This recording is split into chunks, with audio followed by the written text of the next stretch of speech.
एक minute, wait. तुम मेरी बहन सुधा की बात कर रही हो? हाँ संदीप, कल रात की बात है। वो मिनी स्कर्ट में रात को घूम रही थी। मैंने खुद सुधा दीदी को बीच सड़क पर मिनी स्कर्ट पहने घूमते देखा। मुझसे रहा नहीं गया और मैं तुम्हें यहाँ बताने चली आई।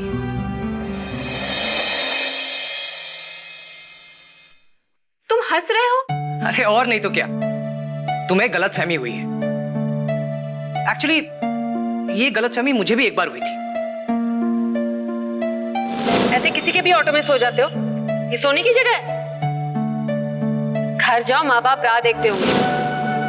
हाँ, जिस लड़की को तुमने देखा ना, वो सुधा नहीं हो सकती। संदीप लेकिन ट्रस्ट मी, जिस लड़की को तुमने देखा मैंने भी उसको देखा था, वो सुधा नहीं है। पहले तो मुझे भी लगा कि वो सुधा दीदी नहीं हो सकती है, मगर वही हूबहू शक्ल। लेकिन तुम ही तो कह रहे थे संदीप कि सुधा दीदी में बदलाव आ गया है।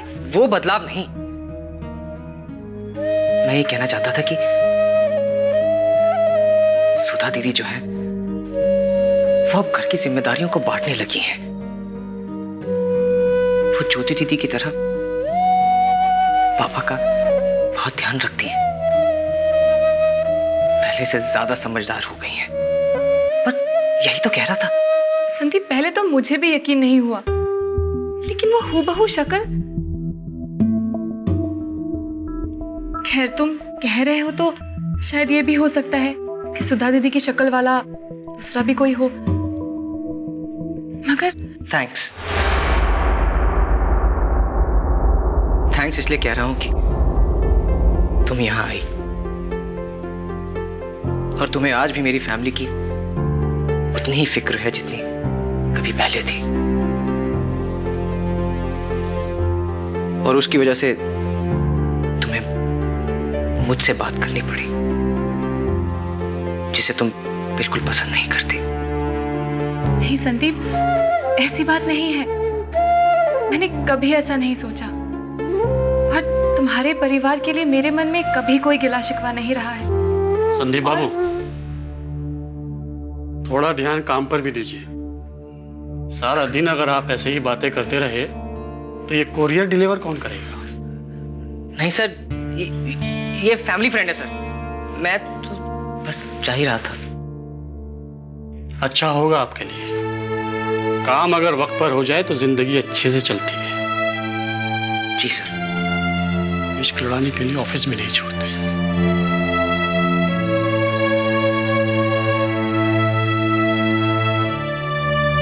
अब मैं चलती हूँ संदीप, बाय। मैं भी बस देने जा रहा हूँ कोरियर।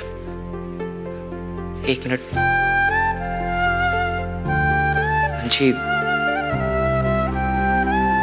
क्या हम मिल सकते हैं कभी कभी?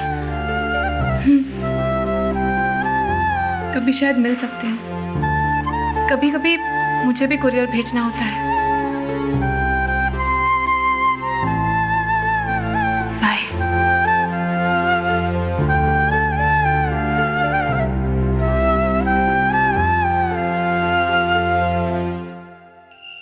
राम सिया राम जय जय राम। अरे कमल, आगे बेटा, डॉक्टर ने क्या बोले है? चिंता की कोई बात नहीं है माँ, सब ठीक है। राम जी थारा लाख लाख शुक्र है। बड़ी चिंता हो रही थी मारे को, अब सब ठीक हो जाएगा, तसल्ली होगी मन को बस।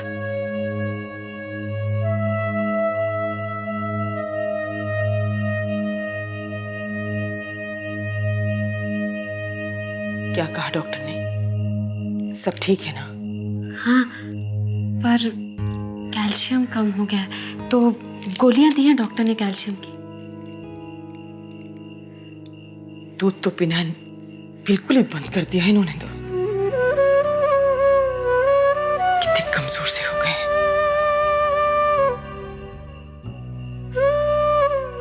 कैल्शियम के लिए दूध बहुत अच्छा होता है, पता है? सुन बेटा, मैं तुझे दूध दे देती हूँ, तू तो अपने पापा को पिला देगी कैसे भी।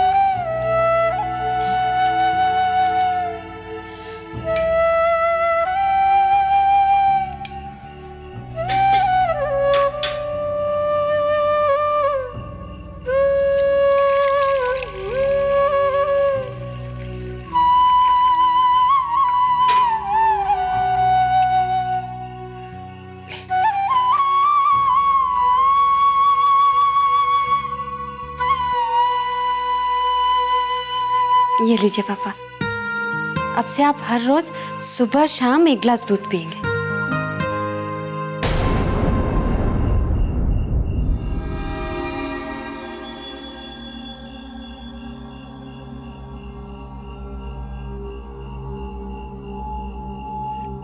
मैं ये दूध नहीं पी सकता बेटा।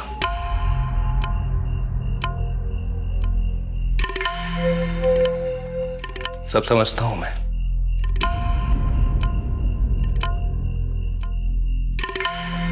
तू किसी और की जुबान बोल रही है सुधी।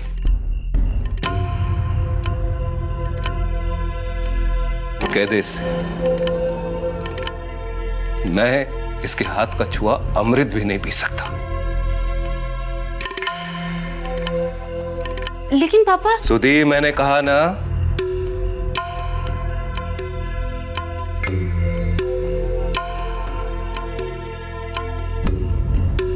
पापा ये दूध मम्मी ने नहीं दिया, मैं लेकर आई।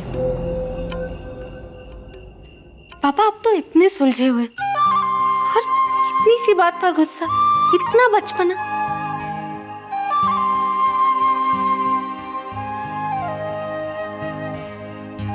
ये मायने नहीं रखता कि ये दूध किसने दिया, किसने छुआ। इस वक्त अहम बात आपकी सेहत है। ऐसे क्या देख रहे हैं पापा? ज्योति दीदी होती तो यही कहती ना, और आप मान लेते।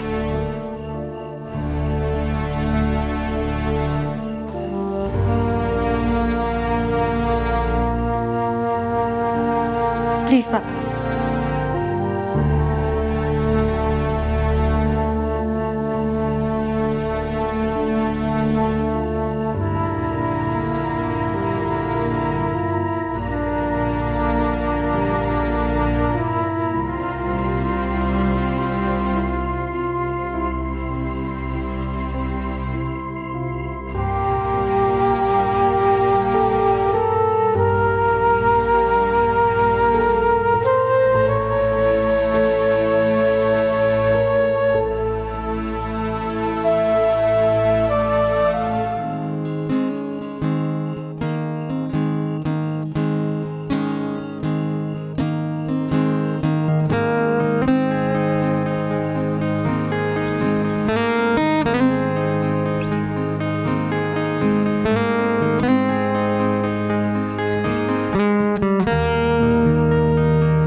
और वैसे भी किसी खूबसूरत लड़की के सामने किसी और लड़की की तारीफ करना बैड मैनर्स कहा जाता है, और खासकर जब वो लड़की आपकी गर्लफ्रेंड।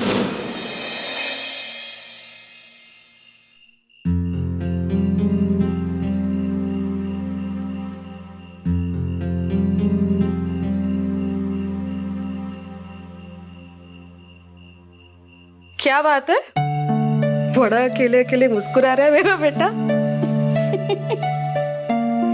क्या चक्कर है? बीच में तू सुधर गया था, अब देख रही हूँ फिर से तेरा दिन का चैन और रातों की नींद गायब हो गई है। हाँ? डेली जागरण शुरू हो गया है? अरे नहीं मॉम, ऐसी कोई बात नहीं है, बस ऐसे ही। ऐसे ही? पक्का? पक्का। हाँ? सब ठीक है? सब ठीक है, कुछ प्रॉब्लम नहीं है? कोई प्रॉब्लम नहीं है।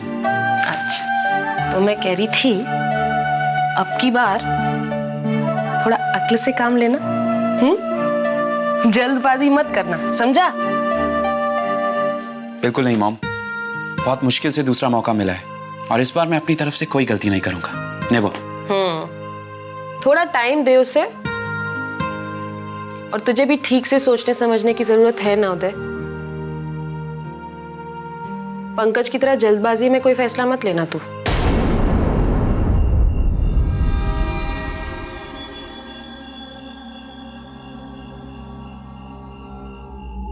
ये आप क्या कह रही है मॉम? पंकज भैया ने जल्दबाजी की है क्या? मेरा मतलब है कि शादी ब्याह सीरियस मामला होता है बेटा, जिंदगी भर का कमिटमेंट, जिसका फैसला ऐसे 5 मिनट में नहीं लिया जाता है। सारे पहलुओं को देखे बिना, बड़ों से सलाह मशवरा किए बिना इतना बड़ा कदम उठाना आई डोंट थिंक समझदारी की बात है।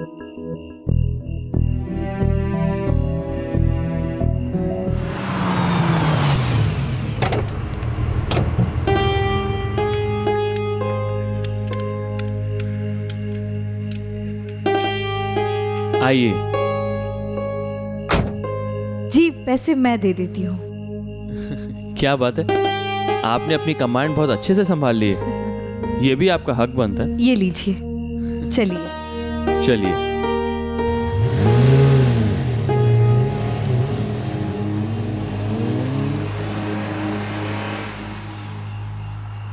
एक सेकंड,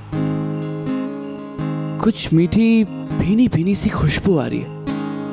लेट मी गेस, ये कहीं मोगरे के फूल की खुशबू तो नहीं, राइट? हाँ, वहाँ एक छोटी सी बच्ची मोगरे के गजरे बेच रही है। अच्छा बेटा, जरा इधर आना प्लीज।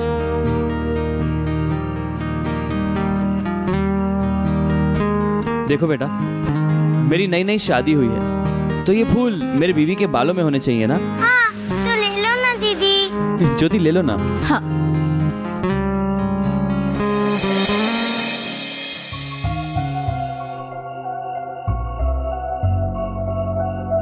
क्या हुआ, आपको मोगरे के फूल पसंद नहीं है क्या? नहीं नहीं, वो बात नहीं है। मेरे पर्स में कोई बात नहीं, मैं अगली बार ले लूंगी, पक्का। आप भी कमाल करती हैं। एक तरफ आप हक भी जताती हैं और दूसरी तरफ आप हक लेना भी नहीं जानती। आपने सुना होगा, पति के पैसों पर बीवी का 100% हक होता है। एक मिनट,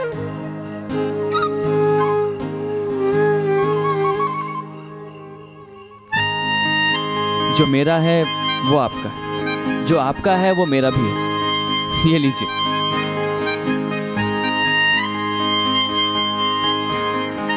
ये लो बेटा। दीदी, पर इतने बड़े नोट के छुट्टे मेरे पास नहीं है। कोई बात नहीं बेटा, आप छुट्टे रख सकते हो, हमें तो सिर्फ फूल चाहिए। क्यों धर्मपत्नी जी, है ना? Thank you.